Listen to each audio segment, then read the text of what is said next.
Most people think a gambling addict is broke, homeless, or in an obvious crisis. The truth, a lot of gambling addicts are functioning. They have jobs, they pay bills, they look normal on the outside, but underneath, the addiction is eating them alive. Today, I want to walk you through 10 signs you might be a functioning gambling addict, even if your life still looks together. By the way, my name's Joe. At one point, I was down seven figures gambling. I've lived every one of these stages. Now I break down the psychology of gambling addiction so you can understand the trap and learn how to get out. Sign one, you always find money for bets. If you're skipping meals, delaying bills, or telling yourself you can't afford little things, but somehow there's always money for a deposit, that's a red flag. Gambling takes priority over basic needs. And that's not budgeting, that's addiction. Sign two, gambling controls your schedule.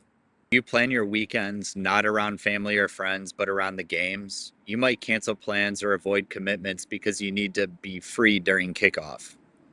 When gambling dictates your calendar, it's controlling your life. Sign number three, wins don't feel like wins. You walk away up 200 bucks, but you're pissed because you peaked at 1900 and left with less. Or you lose 200 but staged a comeback from your last 100 so you feel like you won. That's the $1,000 dilemma in action.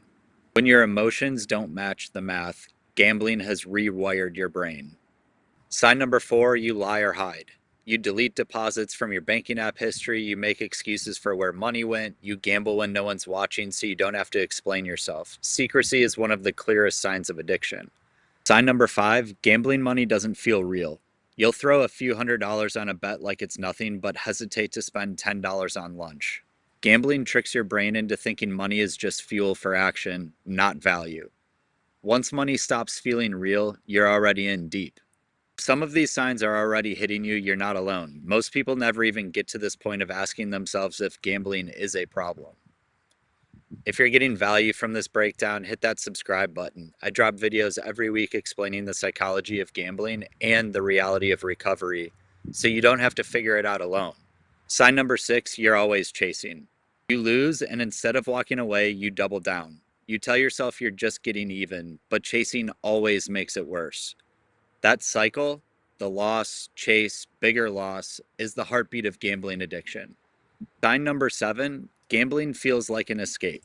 You don't just gamble for money, you gamble to avoid stress, boredom, or loneliness. If gambling is your main coping tool, that's not entertainment anymore, that's dependency. Sign number eight, you keep redefining what control is. One week it's, I only gamble on weekends. The next week it's, I only bet on this one sport. Then it's, I only bet small amounts. It's no different than an alcoholic saying, I'm switching to beer. Every relapse starts with a new definition of control, and if you keep moving the line, you've lost control. Sign number nine, you've tried to quit before. How many times have you deleted apps, sworn off casinos, or promised yourself this was the last bet, only to find yourself right back after a stressful day? Multiple failed attempts aren't proof you're weak, they're proof it's an addiction. And sign number 10, it's always on your mind. You're at work and you're checking scores. You're at dinner with your family and you're daydreaming about the odds. Gambling has rented space in your head 24/7. When it takes over your thoughts, it's more than a hobby, it's controlling you. Again, if more than a few of these signs hit home, you're not just a casual bettor, you're in the same trap I was. And the good news, knowing the signs is step one. You can't fix what you won't face, but once you face it, you can change it. I lost my life before I finally quit, and if I can walk away, so can you. Make sure you hit subscribe for more breakdowns like this and drop a comment with the sign that hit you the hardest. I read every one and you might help someone else realize they're not alone.